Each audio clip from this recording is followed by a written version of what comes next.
Clear? देखो मूलधन कितना है, मिश्रधन कितना है, तो ब्याज कितने का होगा, 3 का। ब्याज कितने का होगा, 3 का। तो हमसे क्या पूछ रहा है, दर। क्या पूछ रहा है, दर। और दर का तो क्या होता है, 100 इंटू सरल ब्याज बटे मूलधन, मूलधन इंटू समय। समय कितना है, 3। 5 वर्ष कितना, 5 वर्ष। तो देखो 50 25 100 50 दिए 12, तो कितना परसेंट है, 12। देखो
तो उसमें कितने रुपए दिए, कितने रुपए दिए, इसका मतलब क्या है, इसमें मूलधन भी है और ब्याज भी है, ये क्या है, मिश्रधन।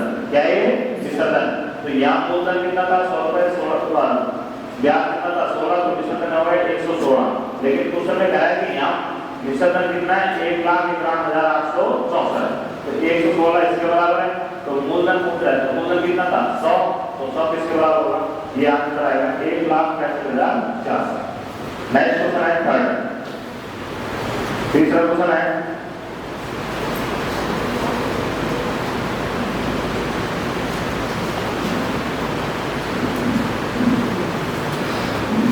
Question number third.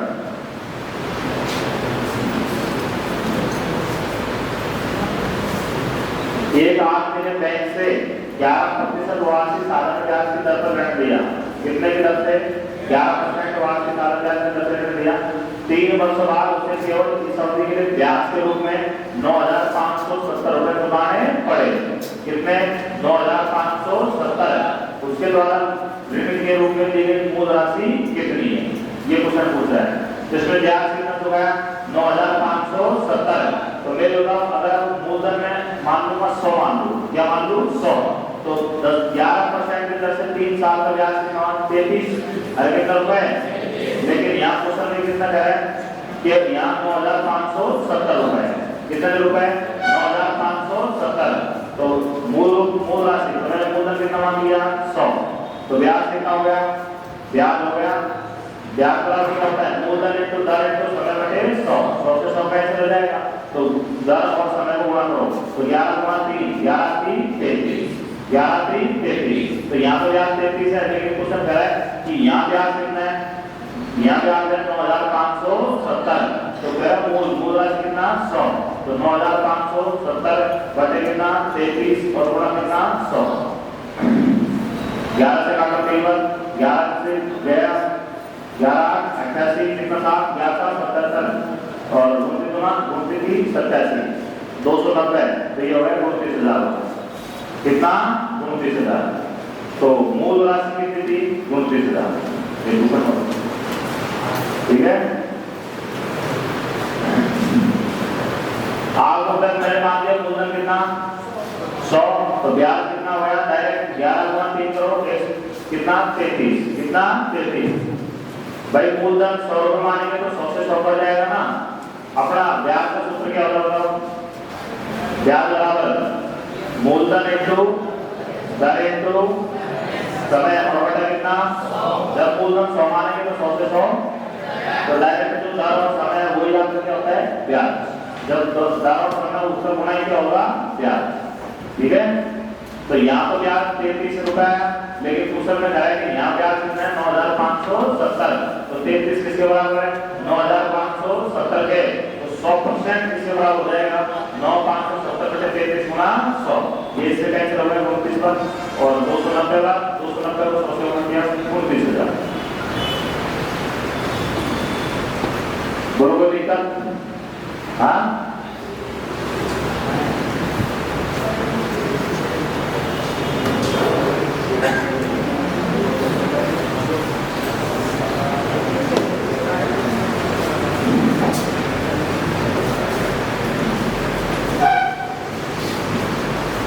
जब मूलधन 100 रुपए मानते हैं, मूलधन कितना मानते हैं? तो जो ब्याज होता है वो डायरेक्ट दर और समय का गुणा होता है। क्या होता है? दर और समय का गुणा। और जो मिश्रण होता है वो होता है 100 में दर और समय का गुणा, वो जोड़ दो, वो मिश्रण हो जाता है। क्या हो जाता है? मिश्रण। नेक्स्ट क्वेश्चन क्या है?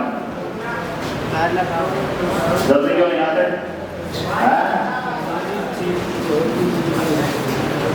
ओके रहते हो? क्वेश्चन नंबर है क्या?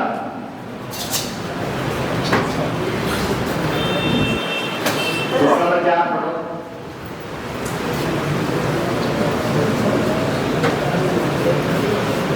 ये सीक्यू एग्जाम में 2019 में आया हुआ क्वेश्चन नंबर क्या?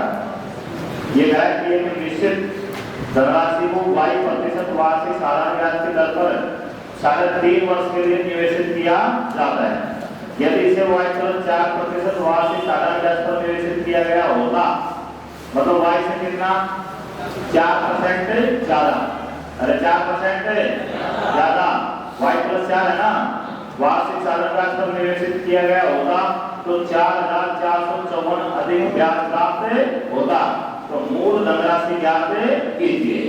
तो देखो मेरे को बताओ, पहले वाली दर कितनी थी? y%। अब कितनी है? y में कितना जोड़ने पर 4%, 4% ज्यादा है। तो 4% ज्यादा है तो कितने साल के लिए? 3.5 साल के लिए। तो 3.5 साल के लिए 4% की दर से ब्याज कितना होगा? तो 3.5 को किससे गुणा करेंगे? 4 से। क्लियर? तो जितना ज्यादा ब्याज होगा वो किसके बराबर हो जाएगा? 4,452 के। तो लिखो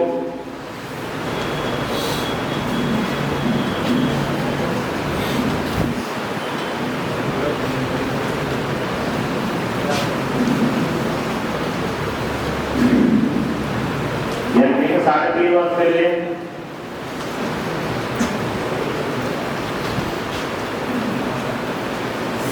4% की दर से ब्याज बराबर कितना हो जाएगा? 3.5 वर्ष के लिए 4% की दर से ब्याज, भाई 4% ज्यादा है ना भाई प्लस 4, तो कितना अधिक होगा? तो 3.5 वर्ष के लिए 4% की दर से ब्याज बराबर देखो कितना है? 4 गुना कितना? 3 दूनी 7, 7/2, 2 दूनी 4, 7 दूनी 14, कितना? 14%। कितना परसेंट है? 14% ज्यादा देना होगा। कितना परसेंट ज्यादा देना होगा? 14%। यही है ना भाई। ये क्या है? एक निश्चित धनराशि को y% वार्षिक साधारण ब्याज की दर से 3.5 वर्ष के लिए निवेशित किया जाता है। फिर कह रहा है यदि इसे y+4% वार्षिक साधारण ब्याज पर निवेशित किया गया होता तो 4,452 अधिक ब्याज प्राप्त होता। तो यहाँ पे 3.5 वर्ष के लिए y से कितना ज्यादा है? 4। तो 3.5 वर्ष के लिए 4% की दर से कितना ब्याज होगा? 14%। लेकिन क्वेश्चन में क्या करा है कि यहाँ तो 14% है, अधिक है, 14% अधिक होगा ना। लेकिन क्वेश्चन में कह रहा है कि वहाँ कितना अधिक है? 4,452। तो 14% किसके बराबर है? 4,452 के। तो मूलधन पूछ रहा है, मूलधन का मतलब कितना? 100%। तो 100% रहेगा 14,452 बटे कितना? 14 और गुना कितना? 100। बोलो कोई दिक्कत? ये कितने बन गया? 3 बार कितना? 6 बार 2 हो गया 25, 1 फिर कितना बचा? यहाँ उसके बाद में 6 और 5 6 ये 5 11 और ये कितने हो गया? 8। तो ये हो गया 31,800 ये आपका। ठीक है, ये एग्जाम है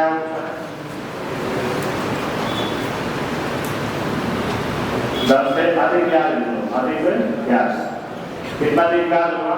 14%। कितना परसेंट? 14%।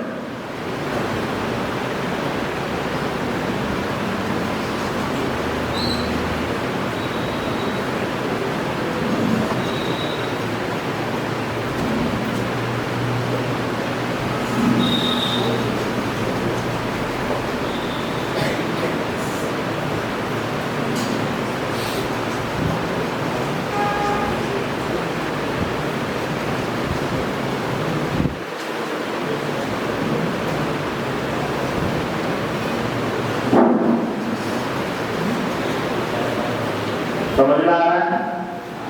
हर कोई दिक्कत है भाई? आपको पता है पहले दर y% थी, बढ़ के 4% से ज्यादा हो गई, तो अब कितना ब्याज बढ़ेगा? तो 4% को किससे गुणा करेंगे? 3.5 वर्ष से। तो यानी कुल टोटल कितना बढ़ेगा? 14%। कितना बढ़ेगा?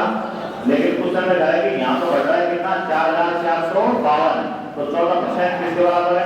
4,452 के। तो मूलधन यानी 100%, मूलधन यानी 100%। तो 100% रहेगा 31,800। इसको आप अगर तरीके से देखना चाहो तो आप मूलधन 100 मानो। मूलधन कितना मानो?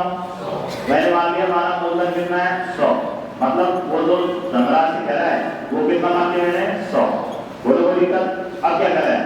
देखो ब्याज में अंतर दे रखा है, ब्याज में क्या दे रखा है? अंतर। तो ब्याज क्या होता है? मूलधन इंटू दर इंटू समय बटे 100। तो जब मूलधन 100 रुपए होता है, मूलधन क्या होता है? 100 रुपए। तो जो दर और समय होता है उसका अंतर हुआ, उसका गुणा, ये क्या आएगा आपका? ब्याज। क्या आएगा? ब्याज। तो दर कितनी है? 1 दर y+4, समय कितना है? 3.5 वर्ष। और फिर 1 दर कितनी है? y, इसका समय कितना है? 3.5 वर्ष। और दोनों का जो अंतर है वो किसके बराबर है? 4,452 के। बोलो कोई दिक्कत है? भाई साधारण ब्याज बराबर क्या होता है? मूलधन है, मूलधन इंटू दर इंटू समय और बटा कितना? 100। जब मूलधन 100 माना तो 100 से 100 कट जाता है, तो जो दर और समय है वही क्या हो जाती है? ब्याज। ठीक है, तो यहाँ से देखो ये ये कितना हुआ, ये हो गया 3.5, तो इसको गुणा करोगे 3 दूनी 7, तो 7y बटे कितना 2 प्लस इसको हल करोगे तो 2 7 दूनी 14 माइनस ये कितना हो गया 7y और बटे कितना 2 और ये किसके बराबर है 4452 के, ये इससे कैंसिल हो गया तो यहाँ 14 किसके बराबर है, तो यहाँ भी यही आएगा, आएगा नहीं आएगा, तो 14 किसके बराबर है 4452 के, यानी यहाँ 14 4452 के बराबर है। तो मूलधन कितना माना आपने 100, तो 100 किसके बराबर हो जाएगा 4452 बटे कितना 14 इंटू कितना 100, ये इससे कर गया कितना 318 और 318 को 100 से गुणा करेंगे तो 21,800। लेकिन इतना बड़ा करने की जरूरत नहीं है, समझ गए? अरे समझे नहीं समझे? आपको डायरेक्ट 3.5 वर्ष के लिए कितने ब्याज ज्यादा है 4% की दर से अधिक ब्याज 14% ब्याज देना पड़ेगा। कितना परसेंट है 14%, तो 14% ब्याज देना पड़ेगा, तो 14% किसके बराबर है 4452 के, तो 100% हो जाएगा 31,800। लिखो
नंबर है 5।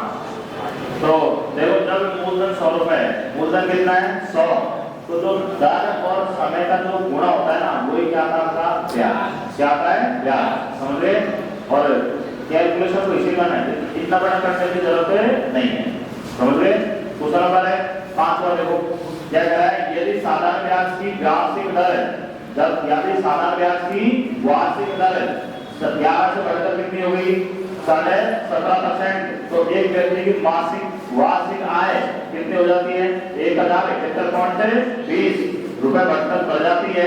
यदि उसी राशि पर 5 वर्ष के लिए 10% की दर से साधारण ब्याज ज्ञात कीजिए, यानी हमें मूलधन निकालना है, क्या निकालना है मूलधन पे वापस क्या निकालना है ब्याज, ठीक है?